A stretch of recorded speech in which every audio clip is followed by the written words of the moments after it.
រឿងរបស់យើងគឺចាប់ផ្ដើមឡើងដោយតួឯកប្រុសរបស់យើងបានចូលទៅវឹកហាត់នៅក្នុងប៉ាក់មួយហើយនៅក្នុងប៉ាក់ហ្នឹងសិស្សច្បងរបស់តួឯកប្រុសរបស់យើងហ្នឹងគឺបានបដូរដៃគ្នាអួតទៅកាន់តួប្រុសរបស់យើងអំពីវិជាគុណដែលពួកគេបានបង្កើតឡើងអញ្ចឹងណាហើយសិស្សច្បងរបស់ពួកគេហ្នឹងបានប្រាប់តួឯកប្រុសរបស់យើងថាវិជាគុណរបស់ពួកគេហ្នឹងគឺខ្លាំងក្លាដល់កំពូលហ្មងហើយពួកគេហ្នឹងគឺអត់នឹកស្មានថាតួឯកប្រុសរបស់យើងហ្នឹងគឺអស្ចារ្យខ្លាំងណាស់ដែរសូម្បីតែវិជាគុណខ្លាំងៗដែលពួកគេចេះតែបង្កើតហ្នឹងក៏តួឯកប្រុសរបស់យើងវឹកហាត់ទៅខ្លាចជាអ្នកខ្លាំងកំពូលដែរហើយប៉ាក់ទាំងមូលនោះគឺនាំគ្នាភ្ញាក់ផ្អើលជាខ្លាំងនៅពេលដែលតួឯកប្រុសរបស់យើងហ្នឹងវឹកហាត់អាវិជាគុណខ្លាំងៗដែលពួកគេបង្កើតហ្នឹងហើយអ្នកទាំងគ្នាចង់ដឹងថាតើសិស្សកំពូលដែលពួកគេវឹកហាត់ហ្នឹងមកពីណាអត់តោះចូលសាច់រឿងរបស់យើ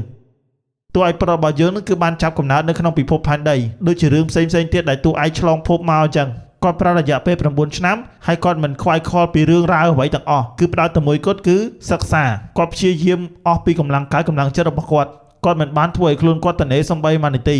ឥឡូវហ្នឹងបន្ទាប់ពីរយៈពេល9ឆ្នាំដែលគាត់សិក្សាអត់ឈប់ឈរចង់បញ្ចប់គាត់ក៏ទទួលបានសមិទ្ធផលដ៏អស្ចារ្យប៊ុំ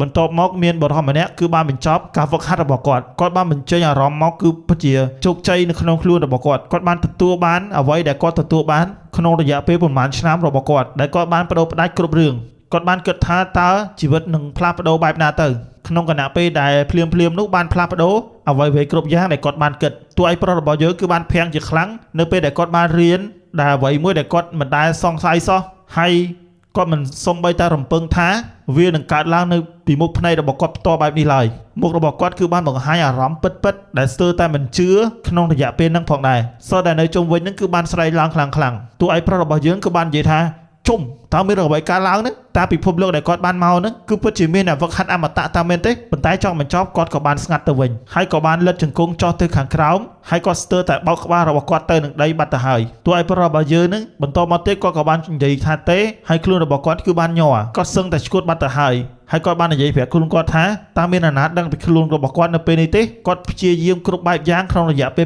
9ឆ្នាំនេះតួឯកប្រុសរបស់យើងគឺបានបាត់បង់ភាពជឿជាក់ទៅលើខ្លួនរបស់គាត់ហើយតួឯកប្រុសរបស់យើងគឺបានគិតនៅក្នុងចិត្តរបស់គាត់ថាទេវតាគឺពិតជាលេងសើចជាមួយនឹងគាត់ពេកហើយគាត់បានសម្រេចចិត្តឲ្យថាគាត់នឹងឈប់រៀនឈប់អីទៀតហើយតើណាគេព្យាយាមរៀនទៀតបើសិនជាមនុស្សអាចវឹកហាត់ខ្លាចជាអ្នកអមតៈបាននោះតួឯកប្រុសរបស់យើងនៅតែបន្តភិញភាំង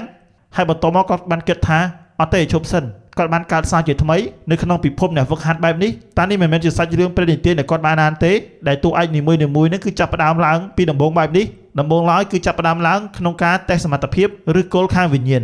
បន្តមកគេបានកាត់ឈុតនៅខាងក្នុងវាលដ៏ធំមួយគឺមានវេទិកានៅចំកណ្ដាលហើយមានមនុស្សព័ទ្ធជុំវិញនៅជុំវិញដុំថ្មដ៏ធំនោះគឺបានបង្ហាញអំពីនិមិត្តសញ្ញាដ៏ធំមួយលេចឡើងហើយនាគព័ទ្ធជុំវិញមនុស្សទាំងអស់គ្នាគឺបានឈរ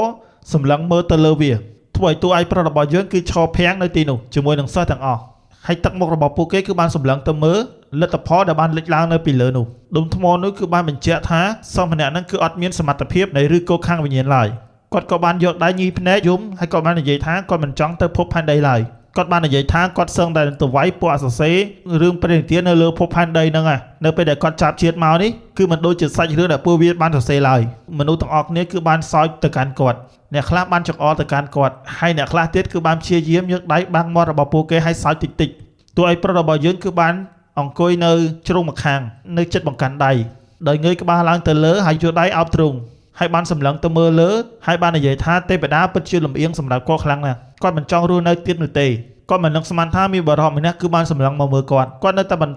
រិះគន់ទៅកាន់ខ្សែជីវិតរបស់គាត់ហើយគាត់បាននិយាយថាគាត់ច្បាស់ណាស់ថាគាត់គឺជាតួឯកគណៈពេលដែលគាត់បានអង្គុយនិយាយល្អូម្នាក់ឯងនោះមានបរិះម្នាក់គឺសម្លឹងទៅមើលគាត់ដោយស្ងប់ស្ងាត់ហើយក៏បានសួរទៅគាត់ថាមិត្តវ័យក្មេងតើចង់ខ្លាចទៅជាអ្នកវឹកហាត់អមតៈឬក៏អត់តួឯកប្រុសរបស់យើងគឺភ្ញាក់ផ្អើលបានសួរទៅកាន់បរិះម្នាក់ហ្នឹងម្ដងទៀតស្អីគេវិញមុខរបស់គាត់គឺបានបញ្ចេញអារម្មណ៍ពិតគាត់មិនចង់យកទឹកមុខការទុករបស់គាត់បានបង្ហាញទៅកាន់មនុស្សចម្លែកឡើយហើយគាត់មើលទៅដូចជាជឿជាក់រឿងរ៉ាវដែលបរិះម្នាក់នោះកំពុងតែនិយាយអញ្ចឹងបន្ទាប់មកគេបានកាត់ឈុតទៅកាន់កំពូលភ្នំមួយដែលមានទេសភាពដ៏ស្រស់ស្អាតព័ទ្ធជុំវិញដោយពពកហើយមានវិមានដ៏ធំលេចឡើងនៅលើកំពូលភ្នំនេះគឺជាកន្លែងស្នាក់នៅរបស់ប៉ាឈិញយ័នដាវមានកំពូលភ្នំជាច្រើនបានលេចឡើងព័ទ្ធជុំវិញវិមានមួយនោះនៅពីក្រោមវិមាននោះគឺមានសត្វកុកគឺបានហោះព័ទ្ធជុំវិញពពកមេប៉ានៃវិមាននោះបានបង្ហាញទឹកមុខច្បាស់ការហើយសត្វចាបដែលនៅជិតនោះក៏បានបង្ហាញទឹកមុខដូចគាត់ផងដែរហើយបរិះម្នាក់នោះបានប្រាប់ទៅកាន់ស៊ូឆាងយូថាគាត់មានកិច្ចការឲ្យគាត់ធ្វើប៉ុន្តែភ្លាមទឹកមុខប្រកាសវិជារបស់គាត់មុននោះ បានបាត់ភ្លាមចេញពីទឹកមុខរបស់មេប៉ាម្នាក់នោះហើយទឹកមុខនិងទឹកភ្នែកក៏បានលេចឡើងនៅលើមុខរបស់គាត់ចាប់ផ្ដើមចាប់ស្មារបស់អ្នកដែលនៅជិតនោះអង្រួនហើយគាត់បាននិយាយទៅកាន់បរិសម្នាក់នោះថាសិស្សដ៏ល្អអើយឯងត្រូវតែច្បាស់ជួយគ្រូម្នាក់នេះផងហើយគាត់បានបន្តបន្ថែមទៀតថាព្រឹត្តិការណ៍ដ៏អស្ចារ្យគឺចិត្តមកដល់ហើយបន្តមកស៊ូឆាំងយូដែលជាសិស្សច្បងម្នាក់នោះដែលត្រូវបានដោះដៃពីគ្រូនោះព្យាយាមបន្តបញ្ចេញអារម្មណ៍ត្រជាក់ហើយបានបន្តផឹកទឹកតែរបស់គាត់សម្លឹងទៅមើលពេងហើយគាត់បាននិយាយថាតើព្រឹត្តិការណ៍អស្ចារ្យអ្វីទៅដែលអាចកើតឡើងនៅខាងក្នុងបកដ៏ទូចកញ្ញិចនេះបន្តមកទឹកមុខរបស់មេប៉ាក៏បានបង្ហាញអារម្មណ៍តក់ស្លុតជាខ្លាំងគាត់បានច្បាច់មុខរបស់គាត់បញ្ចេញទឹកមុខដ៏គួរឲ្យតក់ស្លុតបរិសម្នាក់នោះបានបន្តបញ្យល់ថាក្នុងរយៈពេលថ្មីនេះអ្នកនៅខាងលើបានបញ្ចេញរាជសារទៅកាន់បកតូចដូចជាពួកគេប្រសិនបើក្នុងរយៈពេល1ឆ្នាំពួកគេនឹងមិនអាចប្រមូលបានសិស្ស8នាក់និងបករបស់ពួកគេស្ថិតនៅក្នុងចំណាត់ថ្នាក់ទី3ទេគឺវាចប់ហើយសម្រាប់ពួកគេស៊ូឆាំងយូសិស្សច្បងម្នាក់នោះនៅតែបន្តផឹកទឹកតែរបស់គាត់ឆ្លើយតបទាំងចិត្តត្រជាក់ហើយបាននិយាយថាពួកគេគ្រាន់តែត្រូវការមនុស្សម្នាក់ទៀតតែប៉ុណ្ណោះលោកគ្រូមិនចាំបាច់មានអារម្មណ៍ថាភ័យខ្លាចបែបនេះឡើយមេប៉ាបានបន្តនិយាយទាំងសំឡេងត្រាប់ទៅដួលថាវាពិតជាមិនមែនជារឿងសាមញ្ញនោះឡើយគាត់បានរំលឹកការពីម្សិលមិញគាត់បានទៅកាន់ទីតាំងដែលគេតេស្តសមត្ថភាពឬគោលខាងវិញ្ញាណបាក់ទាំងអស់ព្យាយាមចាក់មនោគមទៅកាន់សិស្សទាំងអស់នោះហើយតម្លៃដែលពួកគេចាក់មនោគមនេះគឺពិតជាអស្ចារ្យមែនទែនគាត់បានសុំបង្វល់ឲ្យយុវជនក្មេងៗទាំងអស់នោះចូលមកកាន់បាក់របស់គាត់ប៉ុន្តែពួកគេមិនបានសំបីតែនិយាយមកកាន់គាត់មនុស្សទាំងអស់គ្នាគឺបានបែរមុខចេញពីគាត់ដោយនៅតែមិនអស់ចិត្តគាត់ក៏បានព្យាយាមស្រែកទៅកាន់យុវជនក្មេងៗដែលដើរចេញពីគាត់នោះប្រហែលជាពួកគេអាចនឹងនិយាយបន្តិចបន្តួចចំមកគាត់វិញក្មេងស្រីម្នាក់បានអោបដៃលើទ្រូងរបស់នាងដកដង្ហើមទាំងខឹងប្រាក់ខែ2ដំឡឹងក្នុងរយៈពេល1ខែហើយគាត់នៅចង់ព្យាយាមរើសសិស្សទៀតគាត់បានបន្តថាមានបាក់ខ្លះព្យាយាមប្រើមុនស្នេហ៍តាក់ទាញទៅកាន់សិស្សទាំងអស់នោះនៅក្នុងពេលនោះផងដែរបន្ទាប់មកគាត់ក៏បានរំលឹកអំពីការសបផ្សាយមួយនៅខាងក្នុងការចងចាំនោះគាត់បានឃើញក្មេងស្រីម្នាក់គឺបានយកដើមទ្រូងរបស់នាងបង្ហាញភាពល្វត់ល្វន់ដើម្បីតាក់ទាញហើយនឹងព្យាយាមដាក់មុនស្នេហ៍តាក់ទាញពួកគេឲ្យទៅវឹកហាត់ជាមួយនាងមេប៉ាថៃហួរ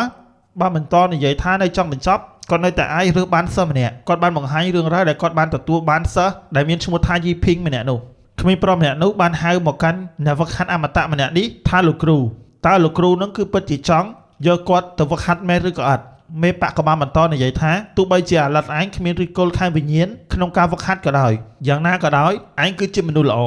បន្ទាប់មកគាត់ក៏បានបង្ហាញអំពីទឹកមុខរបស់ក្មេងប្រុសម្នាក់នោះបន្លិចឡើងទឹកមុខដ៏សប្បាយរីករាយនិងពន្លឺដ៏ចែងចាំងនៅពេលដែលគាត់បានឮថាគាត់អាចខ្លាចទៅជាអ្នកវឹកហាត់បានហើយក្មេងប្រុសម្នាក់នោះបាននិយាយថាគាត់មិនចង់បានប្រាក់ខែអីនោះទេ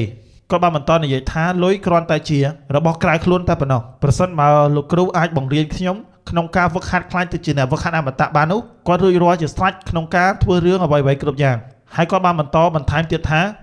រឿងមួយយើងមិនចាំបាច់និយាយអំពីថាតើប៉ាក់បានផ្ដល់អ្វីមកកាន់កូនសិស្សរឿងដែលសំខាន់គឺកូនសិស្សត្រូវផ្ដល់អ្វីទៅកាន់ប៉ាក់អង្គុយជំនុំនៅកណ្ដាលតុទូចមួយនៅពីមុខបង្អួចរឿងរង្វង់មូលទល់មុខគ្នាបរិសុទ្ធជាមេប៉ាក់បានបន្តការសន្ទនារបស់គាត់មេប៉ាក់ម្នាក់នោះបានបន្តនិយាយថាតើទៅរកសិស្សល្ងងបែបនេះមកពីណាបានគាត់បានបញ្ឈប់ខ្លួនគាត់ភ្លាមហើយគាត់បាននិយាយថាវាពិតជាត្រូវហើយអូអត់ទេគឺជាសិស្សដ៏ល្អបែបនេះគាត់បាននិយាយបកកាន់ខ្លួនគាត់ថាគាត់គឺពិតជាព្រួយបារម្ភជាខ្លាំងពីព្រោះតែនៅពេលដែលអាឡិតម្នាក់នោះដឹងការពិតអំពីប៉ាក់ដែលខ្សោយរបស់ពួកគេនេះហើយនឹងគ្មានអ្វីរៀនកើតនៅទីនេះឡើយគាត់ច្បាស់ណាស់ថាអាឡិតម្នាក់នោះនឹងរត់ចេញពីប៉ាក់នេះហើយមេប៉ាក់ម្នាក់នេះបានបន្តចាក់ស្មុគថាគាត់ត្រូវតែរៀបគម្រោងដ៏អស្ចារ្យមួយមេប៉ាក់ម្នាក់នោះបានបង្ហាញកែវភ្នែកដ៏ភ្លឺចិញ្ចាចហើយបានបង្ហាញអំពីគម្រោងដ៏អស្ចារ្យរបស់គាត់ភ្លាមអ្វីដែលត្រូវគិតមុនគេពួកគេត្រូវតែបង្ហាញអំពីភាពអស្ចារ្យរបស់ពួកគេគាត់បានបញ្ជាទៅកាន់ស៊ូឆាំងយូឲ្យទៅទទួលសិស្សម្នាក់នោះហើយព្យាយាមដោះដៃគ្នាបង្រៀនអ្វីដែលអាចធ្វើទៅបាននៅខាងក្នុងវិជ្ជាគុណដែលពួកគេបានបង្រៀនដែលពួកគេស្និទ្ធដែលអាចបង្រៀនបានបង្រៀនទៅកាន់អាឡិតម្នាក់នោះគាត់បាននិយាយថាគាត់ត្រូវការអូសបន្លាយពេលវេលារយៈពេលតែ1ឆ្នាំតែប៉ុណ្ណោះនៅពេលប៉ាក់របស់ពួកគេអាចចុះឈ្មោះបាននិងខ្លាចទៅជាប៉ាក់ដែលគេទទួលស្គាល់ហើយបន្តមកឲ្យអាឡិតនោះសម្រេចចិត្តថាតើវានឹងស្នាក់នៅទីនេះឬក៏ចាក់ចេញពីប៉ាក់ស៊ូឆាំងយូបានបន្តកម្រើកកូនដៃរបស់គាត់ហើយបន្តមកគាត់ក៏បានផ្លុំហើយគាត់ក៏បានឆ្លើយថាហេតុអ្វីបានជាលោកគ្រូមើលទៅធ្វើដូចជាវេទនា ហើយនឹងច្បាស់ការបែបនេះគ្រាន់តែធ្វើពុតតែប៉ុណ្ណោះងើបពីលើកៅអីរបស់គាត់ឲ្យបានគោរពស៊ូឆាងយូសួរទៅកាន់គ្រូរបស់គាត់ថាតើលោកគ្រូមិនដឹងថាឈ្មោះហៅកាត់ដែលគេហៅពីក្រោយខ្នងរបស់គាត់ទេឬមេប៉ាក់គឺបានសម្លឹងទៅកាន់គុណសិស្សរបស់គាត់ហើយបាននិយាយថាតើវាឈ្មោះអីទៅសម្លឹងទៅកាន់កែវភ្នែកគ្រូរបស់គាត់ក៏បានឆ្លើយថាសិស្សដែលអត់ប្រយោជន៍ស៊ូឆាងយូបានបង្ហាញកាយវិការមានអំណួតទៅកាន់ឈ្មោះរបស់គាត់មួយនេះមេប៉ាក់បានសម្លឹងទៅកាន់គាត់ហើយមិនបានសួរសំណួរអ្វីឡើយយកដៃអង្អែមុខរបស់គាត់បរិបឲ្យក្មេងម្នាក់នោះបាននិយាយបន្តថាហើយវាបានបង្ហាញពីចរិតលក្ខណៈរបស់គាត់ពិតជាដូចខ្លាំងណាស់នៅពេលដែលនិយាយអំពីការអួតនៅខាងក្នុងទឹកដីឆាងជូវនេះគ្មានអ្នកណាហ៊ាននិយាយថាគាត់លេខ2ឡើយបន្ទាប់ពីបានគិតមកសន្ទុះក៏បានបន្តនិយាយថាបន្ទាប់មកគ្មានអ្នកណាឡើយគ្មានអ្នកណាម្នាក់ហ៊ាននិយាយថាលេខ1ឡើយបន្ទាប់ពីគាត់នោះដាក់ដៃនៅលើក្បាលរបស់គាត់ពិតជាមានមោទនភាពហើយគាត់ក៏បានបែរក្បាលទៅក្រោយហើយក៏បានបន្តប្រាប់គ្រូរបស់គាត់ថាគ្រូរបស់គាត់នឹងមករកចំមនុស្សត្រូវហើយនេះគឺជារបស់ដ៏អស្ចារ្យរបស់គាត់ក៏បានសើចមេប៉ាក់ថៃហោក៏បានសម្លឹងទៅកាន់គាត់ដោយទឹកមុខខ្មៅងងឹតគាត់បានឆ្ងល់ថាតើរឿងទាំងអស់នោះអាចនិយាយថាជារឿងមោទនភាពឬភ្លាមនោះគាត់ក៏បានបញ្ចេញម្រាមដៃរបស់គាត់មួយហើយបានចង្អុលបាននិយាយថាបើសិនបើគាត់អាចធ្វើឲ្យសិស្សម្នាក់នោះនៅយ៉ាងហោចណាស់1ឆ្នាំដោយមិនឲ្យសិស្សម្នាក់នោះចាក់ចេញនោះបន្តមកភ្លាមឈូឆាងយូក៏បានបង្អាក់គ្រូរបស់គាត់ភ្លាមដោយបង្ហាញទឹកមុខច្បាស់ការភ្លាមនោះគាត់ក៏បានបង្ហាញទឹកមុខធម្មតាវិញក្មេងម្នាក់នោះបានបន្តទៀតថាតាំងពីគាត់សម្រេចចិត្តថាអាចនឹងធ្វើវាបានគ្រាន់តែអូសបន្លាយរយៈពេល1ឆ្នាំតែប៉ុណ្ណោះវាពិតជាមិនចាំបាច់និយាយទេសម្រាប់គាត់អារឿងអួតហ្នឹងរឿងរ៉ាវកំពេចកំពុកនេះទុកឲ្យគាត់ចោះបន្ទាប់មកគាត់មានមោទនភាពលើខ្លួនរបស់គាត់បានបន្តកវីគូតចុះឡើងហើយបានបង្ហាញក្បាលពោះរបស់គាត់ភ្លាមនោះក៏បានចែងចាំងនៅពន្លឺព្រះអាទិត្យនៅចំកន្លែងក្បាលពោះរបស់គាត់ហើយក៏បានបន្តនិយាយថាយ៉ាងហោចណាស់ចាប់ពីពេលនេះតទៅគាត់នឹងបង្ហាញភាពអស្ចារ្យអំពីបច្ឆិនដាវរបស់គាត់ហើយនៅក្នុងជីវិតក្រោយរបស់គាត់នឹងក្លាយទៅជាកូនសិស្សរបស់បច្ឆិនដាវម្ដងទៀតស៊ូឆិនយូគឺពិតជាមានមោទនភាពលើកចំហរបស់គាត់ឡើងមេប៉ាក់ក៏បានទះដៃទៅកាន់គាត់ហើយសួរទៅកាន់គាត់ថាតើវាគ្រាន់តែជារឿងចាប់ផ្ដើមទេឬគាត់បាននិយាយថាវាមិនអាក្រក់ពេកទ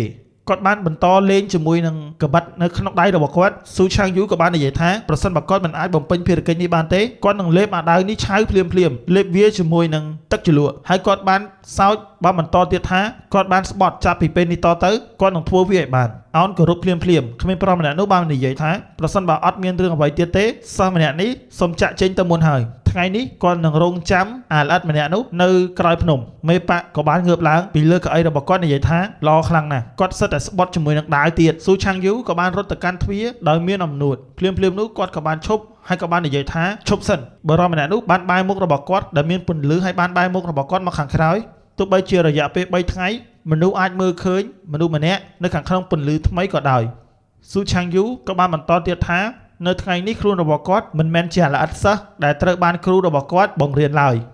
បន្ទាប់មកស៊ូឆាងយូគាត់បានបង្ហាញថាគាត់នឹងក្លាយទៅជាគ្រូវិញម្ដងហើយគាត់នឹងបង្ហាញអំពីវិជ្ជាដ៏អស្ចារ្យហើយគាត់បានលើកដៃរបស់គាត់ឡើងលើបង្ហាញម្រាមដៃ3និងបញ្ចេញពន្លឺរន្ទះដ៏ភ្លឺចែងចាំងមេប៉ាក់ក៏បានភ្ញាក់ផ្អើលជាខ្លាំងសូម្បីតែចាប់ក៏បានភ្ញាក់ផ្អើលផងដែរនៅពេលដែលសម្លឹងទៅមើលកាយវិការស៊ូឆាងយូបានបញ្ចេញនោះបរិបម្នាក់នោះបាននិយាយថា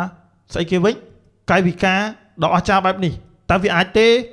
បរិបឲ្យគ្មានម្នាក់នោះបានបន្តនិយាយថានេះគឺជាក្បាច់ផ្ការីកគ្រប់រដូវគ្រាន់តែដូចជាបំណងលោកគ្រូអញ្ចឹងគាត់បានលើកជាមួយនឹងម្រាមដៃឡើងហើយនៅលើម្រាមដៃរបស់គាត់គឺបានលេចឡើងនៅធម្មពលមួយគឺបានលេចឡើងជារង្វង់មូលបង្ហាញអំណាចដ៏អស្ចារ្យមេប៉ាក់ក៏បានភ្ញាក់ផ្អើលជាខ្លាំងក៏បានបើកមាត់ធំតើវាស្អីគេនេះវិញតើនេះគឺជាប្រភេទក្បាច់ដាវអ្វីវិញនេះតើវាអាចទៅរួចដល់របៀបណាស៊ូឆាងយូគឺច្បាស់ណាស់ថាគឺជាអ្នកវឹកហាត់ដាវគ្មានបានការនិងគ្មានប្រយោជន៍មិនសំបីតែហាត់ក្បាច់ណាមួយឲ្យប្រកាសវិជាសំបីតែមួយក្បាច់ក្នុងរយៈពេល10ឆ្នាំហើយគ្រូរបស់គាត់បានសម្លឹងមកមើលគាត់ទាំងការខឹងដោយមានមោទនភាពគាត់បានតបថាវាមើលទៅថាពេលនេះគាត់នឹងបង្ហាញក្បាច់ដែលគ្មានប្រយោជន៍នេះទៅកាន់គ្រូរបស់គាត់បង្ហាញភ្លាម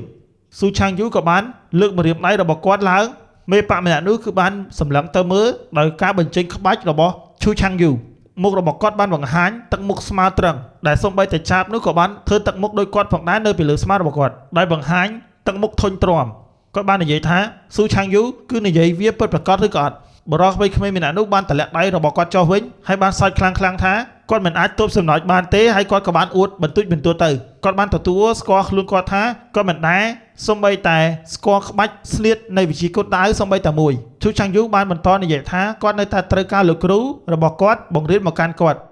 នៅពេលយប់ពន្លឺព្រះច័ន្ទដ៏ធំនៅលើកំពូលភ្នំនៅពីក្រោយពពកព្រះច័ន្ទបានរំលេចនៅពីលើច្រាំងភ្នំចោតនៅពីលើច្រាំងភ្នំគឺមានមនុស្សម្នាក់បានអង្គុយដោយបង្ហាញស្រមោលសត្វកុកក៏បានហោះព័ទ្ធជុំវិញភ្នំ